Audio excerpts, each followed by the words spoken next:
News અને સમાચારોની સાથે હું છું હિતમી। સમાચાર પર વિગતવાર શરૂઆત કરીએ તે પહેલા આપ તમામ દર્શક મિત્રોને શ્રાવણ માસની ખૂબ ખૂબ શુભકામનાઓ। વાત કરીએ હિન્દુ ધર્મમાં શ્રાવણ માસ તો વિશેષ મહત્વ રહેલું છે। એવી ધાર્મિક માન્યતા છે કે આખો મહિનો ઉપવાસ કરવાથી શિવ ભક્તોના સર્વે મનોરથ પૂર્ણ થાય છે। આ મહિનામાં ભગવાન ભોળાનાથને પ્રસન્ન કરવા માટે શિવ ભક્તો પૂજા, ધ્યાન અને સાધના પણ કરતા હોય છે। આધ્યાત્મિક દ્રષ્ટિથી કરવામાં આવેલા દરેક કાર્યો આ મહિનામાં પરિપૂર્ણ થાય છે।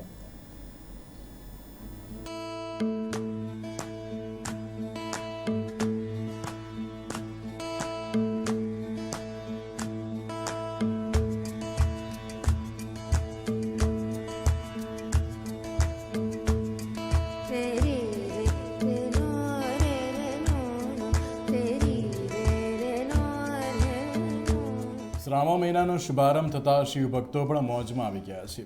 20મી જુલાઈએ સોમવતી અમાસ હતી। આ અમાસને ખૂબ જ શુભકારક અને મનોરથ પૂર્ણ કરનારી માનવામાં આવે છે। આ અમાસને હરિયાળી અમાસ પણ કહેવામાં આવે છે। આ દિવસ આખો પ્રકૃતિને સમર્પિત છે।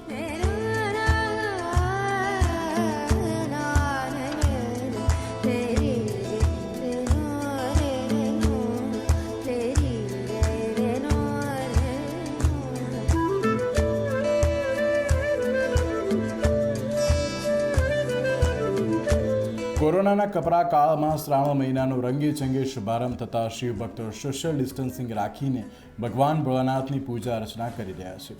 ભગવાન શિવનો શૃંગાર ખૂબ જ રહસ્યમય અને સૌથી અલગ છે। તેમાં નાગ, ભસ્મ, ઝેરી અને જંગલી ફૂલ પાન પણ સામેલ છે। આવા શૃંગારનો અર્થ થાય છે કે ભગવાન શિવ તે બધાને અપનાવે છે જેને લોકો પોતાનાથી દૂર રાખતા હોય છે। એટલે જ જે વસ્તુઓ કોઈના કામની નથી તેને પણ ભગવાન શિવ પોતાના ઉપર ધારણ કરી લે છે। શાસ્ત્રોમાં શિવજીનું વર્ણન ખૂબ જ ભોળા દેવ તરીકે કર્યું છે।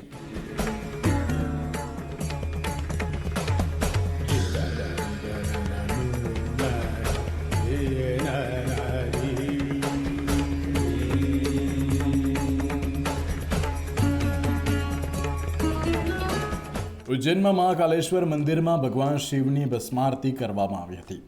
આ ભસ્મારતીમાં તેમને વિશેષ શણગાર કરવામાં આવ્યો છે।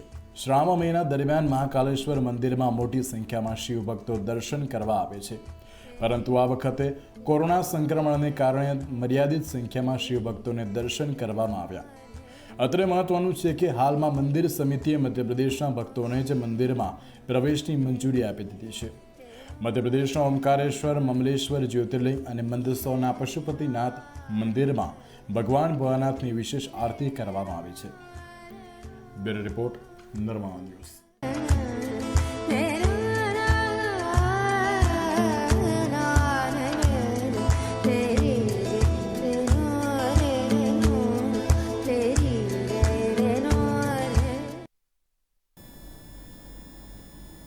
તો આજથી પવિત્ર શ્રાવણ માસની શરૂઆત થઈ ગઈ છે। શ્રાવણ માસ અંગે રાજકોટ પોલીસ કમિશનર મનોજ અગ્રવાલ દ્વારા એક ગાઈડલાઈન બહાર પાડવામાં આવી છે, જેમાં મંદિરોમાં પ્રસાદની વહેંચણી, મૂર્તિને સ્પર્શ, ધાર્મિક પુસ્તકોને સ્પર્શ કરવા પર પ્રતિબંધ મૂકવામાં આવ્યો છે।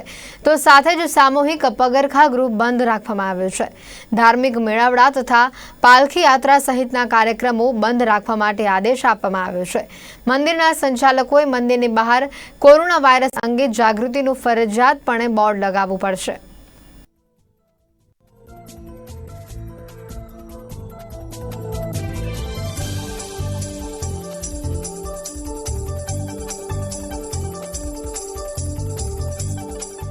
સોમવતી અમાવસથી સૌરાષ્ટ્રમાં શ્રાવણ માસની શરૂઆત થઈ રહી છે અને આપણે અનલોક 2 અત્યારે કેન્દ્ર સરકાર અને રાજ્ય સરકાર જાહેર કરી છે।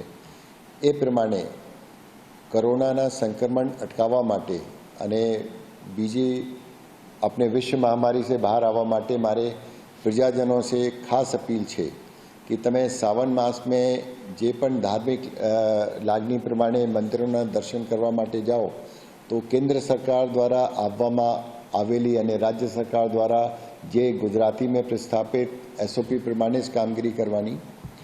ખાસ કરીને કોઈપણ સંજોગમાં મંદિરમાં ભેગા નહીં થવાનો, વારાફરતી દર્શન કરવાનો, બહાર સેનિટાઈઝરની વ્યવસ્થા કરવામાં આવેલી છે।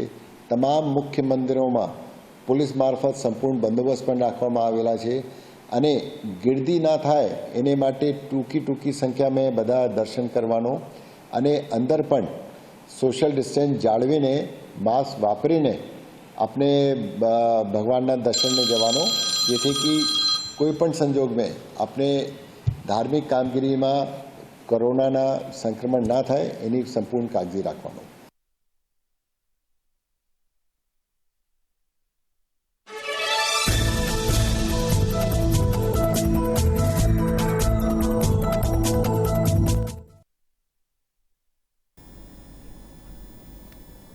ગુજરાત પ્રદેશ ભાજપના અધ્યક્ષ તરીકે નિયુક્ત થયેલા CR પાટીલ આજે પોતાનો કાર્યભાર સંભાળશે. કમલમ ખાતે પાટીલ વિજય મુહૂર્તમાં પૂર્વ અધ્યક્ષ જીતુ વાઘાણી પાસેથી ચાર્જ મેળવશે. આ પ્રસંગે કમલમ ખાતે મુખ્યમંત્રી વિજય રૂપાણી, પૂર્વ અધ્યક્ષ જીતુ વાઘાણી સહિત પ્રદેશ ભાજપના હોદ્દેદારો પણ હાજર રહેશે. માનવામાં આવી રહ્યું છે કે CR પાટીલના ચાર્જ સંભાળ્યા બાદ પ્રદેશ સંગઠનમાં મોટા પાયે ફેરફાર પણ કરવામાં આવી શકે છે.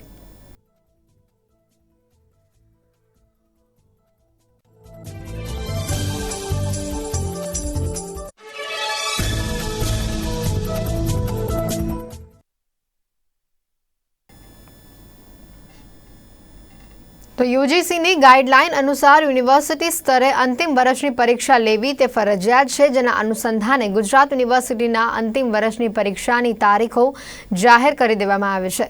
યુનિવર્સિટીની પરીક્ષા 2 તબક્કામાં લેવામાં આવશે. પહેલા તબક્કાની પરીક્ષા 21 ઓગસ્ટથી શરૂ થશે, જ્યારે બીજા તબક્કાની પરીક્ષા 31 ઓગસ્ટથી શરૂ થશે.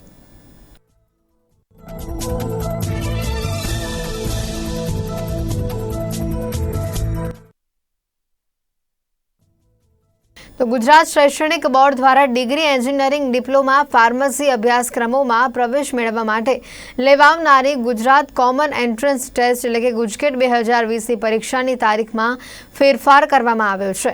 આ પરીક્ષા પહેલા 22 ઓગસ્ટ 2020ના રોજ યોજાનારી હતી, પરંતુ હવે આ પરીક્ષા 24 ઓગસ્ટ સોમવારના રોજ યોજાશે. ગુજરાત માધ્યમિક અને ઉચ્ચતર માધ્યમિક શિક્ષણ બોર્ડે જણાવ્યું છે કે ગણેશોત્સવ અને સંવત્સરીના તહેવારોને ધ્યાનમાં રાખીને ગુજકેટ 2020ની પરીક્ષાની તારીખમાં ફેરફાર કરવામાં આવ્યો છે.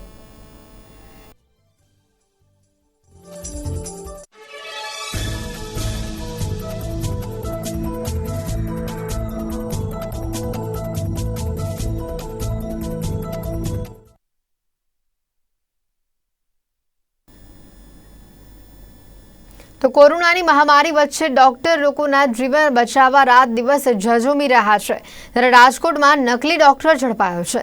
બદ્રીભાઈ સૂર્યવંશી નામનો શખ્સ જરૂરી ડિગ્રી વગર ગુલામનગર શેરી નંબર 2માં ઓમ નામનું ક્લિનિક ચલાવતો હતો. પોલીસ તપાસમાં આ શખ્સ છેલ્લા 2 વર્ષથી ક્લિનિક ચલાવતો હતો. તેની ક્લિનિક પરથી એલોપેથી દવાઓ, ઇન્જેક્શન અને ગ્લુકોઝના બાટલા મળી આવ્યા છે, જેને જપ્ત કરીને પોલીસે સમગ્ર મામલે વધુ તપાસ હાથ ધરી છે.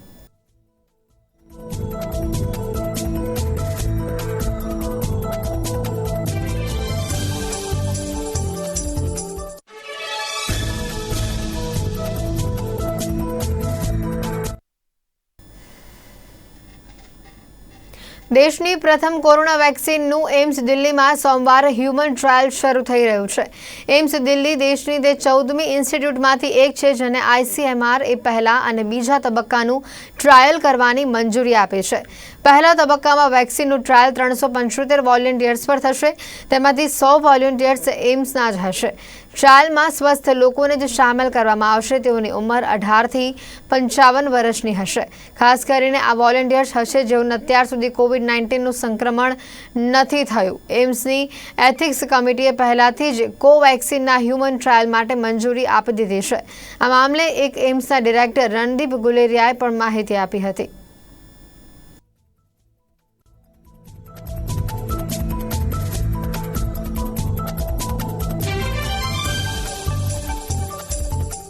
नाउ इन द प्रोसेस की जब लोग रजिस्टर करते हैं उसके बाद उनकी असेसमेंट होती है.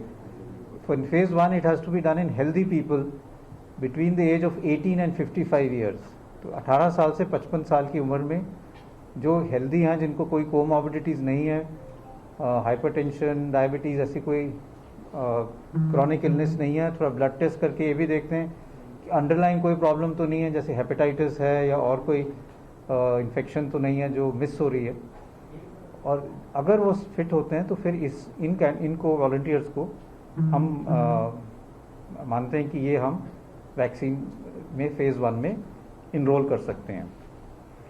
टोटल सैंपल जो इनिशियली है ट्रायल का सारे सेंटर्स को मिला के वो 1125 हेल्दी वॉलंटियर्स का है, जिसमें से 375 जो है वो फेज़ 1 में स्टडी किए जाएंगे।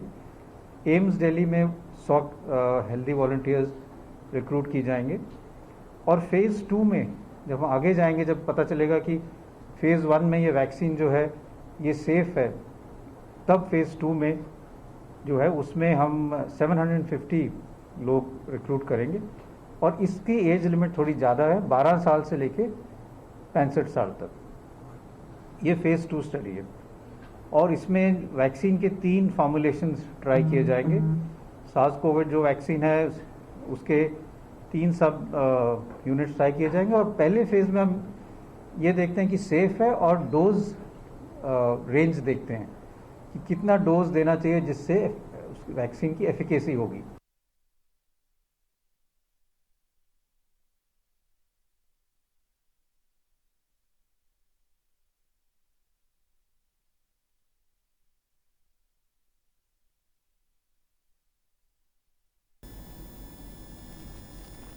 તો રાજસ્થાનના રાજકારણમાં ઘમાસાણ ચાલી રહ્યું છે। એક તરફ હાઈકોર્ટમાં સચિન પાયલટ જૂથની અરજી પર સુનાવણી ચાલી રહી છે, તો બીજી તરફ મુખ્યપ્રધાન અશોક ગહેલોત હવે કોંગ્રેસના બળવાખોર નેતા સચિન પાયલટ પર ખુલીને પ્રહાર કરી રહ્યા છે। આ સાથે જ બીએસપીના 6 ધારાસભ્યો કોંગ્રેસમાં જોડાતા અશોક ગહેલોતને આંશિક રાહત થઈ છે। રાજસ્થાનના રાજકારણમાં ઘમાસાણ ચાલી રહ્યું છે। કોંગ્રેસના બળવાખોર નેતા સચિન પાયલટ અને તેના સમર્થક 18 કોંગ્રેસ ધારાસભ્યોને વિધાનસભા અધ્યક્ષે ફટકારેલી નોટિસ પર હાઈકોર્ટમાં સુનાવણી ચાલી રહી છે।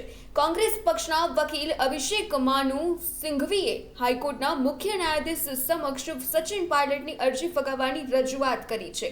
બીજી તરફ મુખ્યપ્રધાન અશોક ગહેલોત હવે ખુલીને સચિન પાયલટ પર પ્રહાર કરી રહ્યા છે। મીડિયાને સંબોધતા અશોક ગહેલોતે કહ્યું છે કે સચિન પાયલટને નાની ઉંમરમાં કોંગ્રેસે ઘણું બધું આપ્યું છે। હિન્દી અને અંગ્રેજી ભાષા પર પ્રભુત્વ ધરાવનાર અને માસૂમ ચહેરાવાળા સચિન પાયલટ આવું કરશે એવું કોઈએ વિચાર્યું પણ નહોતું। पायलट नकामा था, ये બધું હું જાણતો હતો। जब मैं बात करता था, कॉन्स्पिरेसी चल रही है राजस्थान के अंदर सरकार को टॉपल करने की, तो किसी को यकीन नहीं होता था कि ये व्यक्ति ये काम कर सकता है।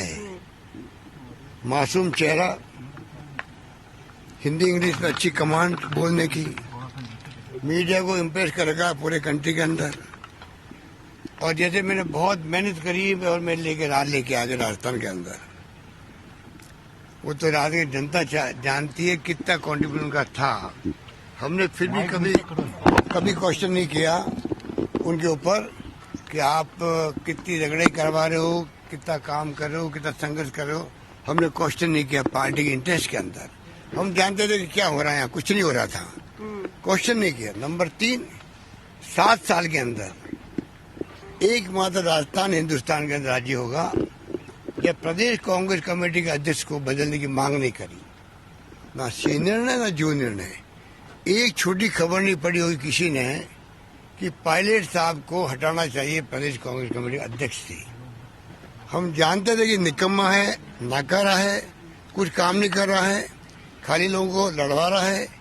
मेरे साथ हो कि नहीं हो, मैं यहाँ बैंगन बेचने नहीं आया हूँ, मैं यहाँ कोई सब्जी बेचने नहीं आया हूँ, मैं मुख्यमंत्री बना आया हूँ।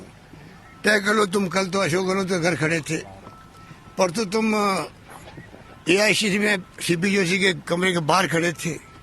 मैं कैसे विश्वास तुम्हारे पर करूँ? બીજી તરફ રાજસ્થાનના મુખ્યપ્રધાન અશોક ગહેલોત અને કોંગ્રેસને મોટી રાહત થઈ છે। માયાવતીની બહુજન સમાજવાદી પાર્ટીના 6 ધારાસભ્યોએ પાર્ટી સાથે છેડો ફાડી કોંગ્રેસમાં જોડાયા છે।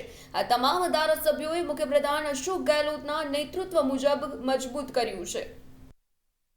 कहीं कोई संशय नहीं है, कहीं किसी तरह की कोई दूसरी बात नहीं है, पूरी जी जान से। क्योंकि हम लोग BSP छोड़ के जब आए, हम लोगों ने देखा, गहलोत साहब का नेतृत्व देखा, गहलोत साहब के कार्य देखे, और पूरी आस्था हमने माननीय श्री अशोक गहलोत साहब में जताई। उसके बाद ही हम लोगों ने निर्णय लिया और आज हम पूरी तरह डट के मजबूती के साथ में श्री अशोक गहलोत साहब के साथ हैं। સચિન પાયલટ સહિત 18 કોંગ્રેસ ધારાસભ્યોએ કોંગ્રેસ સામે જ બળવો કરતા અશોક ગેહલોતની કોંગ્રેસ સરકાર મુશ્કેલીમાં મુકાઈ હતી। સરકાર બચાવવા અશોક ગેહલોત મથામણ કરી રહ્યા છે। એવામાં બીએસપીના 6 ધારાસભ્યો કોંગ્રેસમાં જોડાતા અશોક ગેહલોતને આંશિક રાહત થઈ છે। બ્યુરો રિપોર્ટ, નિર્માણ ન્યૂઝ।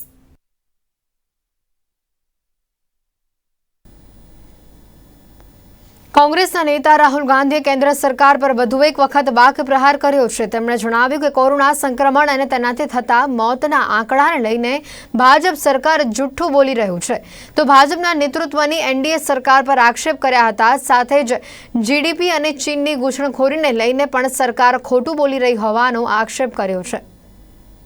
ભારતીય જનતા પાર્ટીના નેતૃત્વવાળી એનડીએ સરકાર સામે ફરી એકવાર કોંગ્રેસ નેતા રાહુલ ગાંધીએ વાક પ્રહાર કર્યા હતા। રાહુલ ગાંધીએ કોરોનાના સંક્રમણ અને તેના મૃત્યુઆંક અને જીડીપી તેમજ ચીન ઘૂસણખોરી મામલે જૂઠું બોલતા હોવાનો કેન્દ્ર સરકાર પર આક્ષેપ કર્યો હતો। તેમણે જણાવ્યું હતું કે કોવિડ-19ની ટેસ્ટ સંખ્યા ઘટાડીને અને મોતના આંકડા પણ છુપાવવામાં આવ્યા હતા। સાથે જ જીડીપીની ગણતરીને લઈને નવી પદ્ધતિ વિકસાવીને જૂઠાણું ફેલાવવા સાથે ચીનની ઘૂસણખોરી પર મીડિયાને ડરાવી ધમકાવીને આ ભ્રમ ફેલાવવામાં આવી રહ્યા હોવાના પણ આક્ષેપ કરી આ ભ્રમ ટૂંક સમયમાં ભાંગશે અને ભારતને તેની કિંમત ચૂકવવી પડશે તેમજ પણ તેમણે ઉમેર્યું હતું। રાહુલ ગાંધીએ પોતાની ટ્વીટ સાથે વોશિંગ્ટન પોસ્ટનું એક અહેવાલ ટાંક્યો હતો, જેમાં ભારતમાં કોરોનાથી મૃત્યુના ઓછા આંકડાને રહસ્યમય ગણાવ્યા હતા। અહેવાલમાં લખ્યું છે કે ભારતમાં કોરોનાના કેસ 10 લાખને પાર થઈ ગયા છે અને ભારત વિશ્વમાં અમેરિકા અને બ્રાઝિલ જેવા દેશોની હરોળમાં છે, જ્યાં બીજા કોઈ દેશો જવા નથી ઈચ્છતા। અહેવાલ મુજબ ભારતમાં 10 લાખ કેસ થયા ત્યારે મૃત્યુઆંક 25,000 હતો, જ્યારે બીજી તરફ યુએસ અને બ્રાઝિલમાં આટલા જ કેસો થયા ત્યારે મૃત્યુઆંક 50,000 હતો। રાહુલ ગાંધીએ મોદી સરકારની જીડીપીની નવી આકારણી માટેની પદ્ધતિ સામે પણ વાંધો ઉઠાવ્યો હતો। રાહુલના મતે સરકાર જીડીપી આંકડાઓને વધારીને રજૂ કરે છે। આ ઉપરાંત તેમણે ચીનની ઘૂસણખોરી મામલે પણ કેન્દ્ર પર નિશાન સાધ્યું હતું। કોંગ્રેસના નેતાએ આક્ષેપ કર્યો હતો કે સરકાર ચીનની ઘૂસણખોરીનો સ્વીકાર નથી કરી રહ્યું। Bureau report. તો લદ્દાખમાં ભારતીય સેનાની જોરદાર તૈયારી અને ગલવાન ઘાટીમાં જડબાતોડ જવાબથી ગભરાયેલા ચીને હવે પહેલી વખત તિબેટમાં પોતાની ઉડતી હોસ્પિટલ તૈનાત કરી છે। આ ઉડતી હોસ્પિટલની મદદથી ચીન પોતાના ઘાયલ સૈનિકોને હજારો કિલોમીટરના અંતર પર આવેલી હોસ્પિટલો સુધી પહોંચાડશે। કહેવાય છે કે ચીને એ ડર સતાવી રહ્યો છે કે જો ભારતની સાથે સંઘર્ષ થાય છે તો તેને મેડિકલ સહાયતાની તાત્કાલિક જરૂર પણ પડી શકે છે। ભારતની સરહદને અડીને આવેલા વિસ્તારમાં ચીની સેનાની સ્વાસ્થ્ય સુવિધાઓ ખૂબ જ ખરાબ છે અને તેને મજબૂર થઈને Y9 મેડિકલ એરક્રાફ્ટને તૈનાત કરવું પડ્યું છે। સાઉથ ચાઇના મોર્નિંગ પોસ્ટના રિપોર્ટ પ્રમાણે ચીની સેનાના યુદ્ધાભ્યાસ દરમિયાન એક અધિકારી ઘાયલ થયો હતો। આ ઘાયલ અધિકારીને શ્રેષ્ઠ સારવાર માટે 5,200 કિલોમીટર દૂર આવેલી હોસ્પિટલમાં લઈ જવા માટે Y9 મેડિકલ એરક્રાફ્ટ મોકલ્યું હતું। આ પ્લેનથી અધિકારીને શિજિંગની એક હોસ્પિટલમાં લઈ જવામાં આવ્યા હતા। બેઇજિંગના એક સૈન્ય સૂત્રએ કહ્યું હતું કે આ પ્લેનનો હેતુ ઊંચાઈવાળા વિસ્તારો, ખાસ કરીને ભારતીય સરહદ પર સ્વાસ્થ્ય સુવિધાઓને શ્રેષ્ઠ બનાવવાની છે। ભારત અને ચીનની હજારો કિલોમીટર લાંબી સરહદ છે અને કોઈ સ્પષ્ટ સીમારેખા નથી। ગયા મહિને ગલવાન ઘાટીમાં થયેલા લોહિયાળ સંઘર્ષમાં 20 ભારતીય જવાન વીરગતિને પ્રાપ્ત થયા હતા। ચીને પોતાના મૃતક સૈનિકોને લઈને ખુલાસો કર્યો ન હતો। ચીનના સૈન્ય સૂત્રોનો દાવો છે કે ભારત કરતાં ઓછી સંખ્યામાં ચીનના સૈનિક મર્યા હતા। ત્યાં ભારતીય અને અમેરિકન સૂત્રોનો દાવો છે કે અંદાજે 40 ચીની સૈનિક હતાહત થયા હતા। ભારતીય સેનાની તૈયારીથી ચીન ભયભીત, તિબેટમાં તૈનાત કરી ઉડતી હોસ્પિટલ। તિબેટમાં ચીની સૈન્ય હોસ્પિટલની બિસ્માર હાલત। ગલવાન ઘાટીમાં મહિલા જડબાતોડ જવાબથી ડરી ગયું ચીન। ચીન સૈનિકોનો જીવ બચાવવામાં Y9 મેડિકલ એરક્રાફ્ટ સરહદ પર મોકલાવ્યું। ગલવાન ઘાટીમાં થયેલા લોહિયાળ સંઘર્ષમાં આશરે 40 ચીની સૈનિકો માર્યા ગયા હતા। ચીની સૂત્રોના કહેવા અનુસાર ગલવાન જેવી અથડામણ સર્જાય તો સ્વાસ્થ્ય સુવિધાઓ સદ્ધર હોય તે જરૂરી છે, જેથી મૃતકોની સંખ્યા ઘટાડી શકાય. Y9 એ ઉડતી હોસ્પિટલ છે. તે ગંભીર રીતે ઘાયલ સૈનિકોનો જીવ બચાવવામાં ખૂબ જ ઉપયોગી થશે. તે સિવાય હિમાલયન ક્ષેત્રોમાં ભારત સાથે જોડાયેલી સરહદ પર અનેક હોસ્પિટલને ફર્સ્ટ એડ સહાયતા માટે હાઇપરબેરિક ઓક્સિજન ચેમ્બરથી સજ્જ કરવામાં આવી છે. ચીના વિસ્તારમાં આવેલી પોતાની તમામ હોસ્પિટલને આધુનિક બનાવી રહ્યું છે, ત્યારે આ વિમાનને કાર્ડિયોગ્રામ મોનિટર, રેસ્પિરેટર અને અન્ય ઉપકરણો વડે સજ્જ કરવામાં આવ્યું છે. બ્યુરો રિપોર્ટ, નિર્માણ ન્યૂઝ.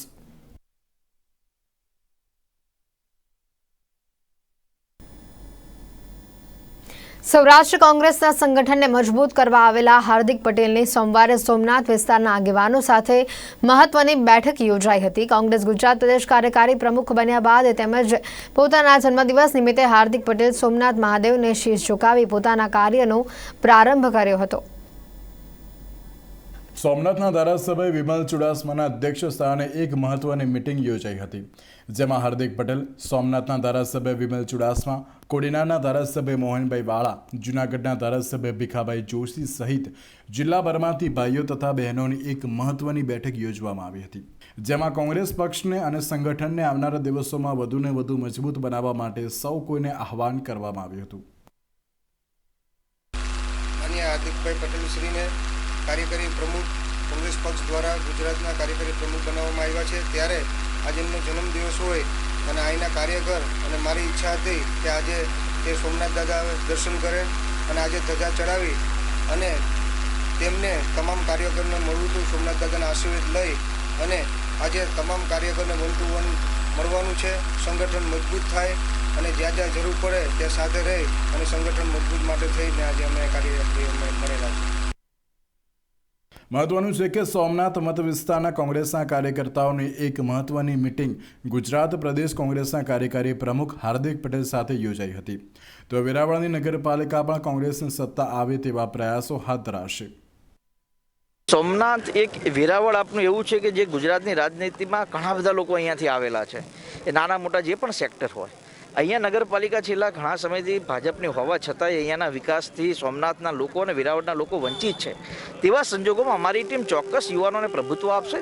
એ ચાહે વિમલભાઈ હોય, અમારા ભગાભાઈ બારડ હોય, એમની ટીમ આવતી ચૂંટણીઓ સુધીમાં ખૂબ મજબૂત વિપક્ષ તરીકે અહીંયાના લોકોનો અવાજ બનશે. અને આપ લખી રાખજો, યાદ રાખજો, ભગવાન સોમનાથના આ પરિસરમાં ઊભો રહીને કહું છું કે આવનારી નગરપાલિકા કોંગ્રેસની બનશે ને આપ કહીશો કે કોંગ્રેસનું શાસન ખૂબ સારું છે.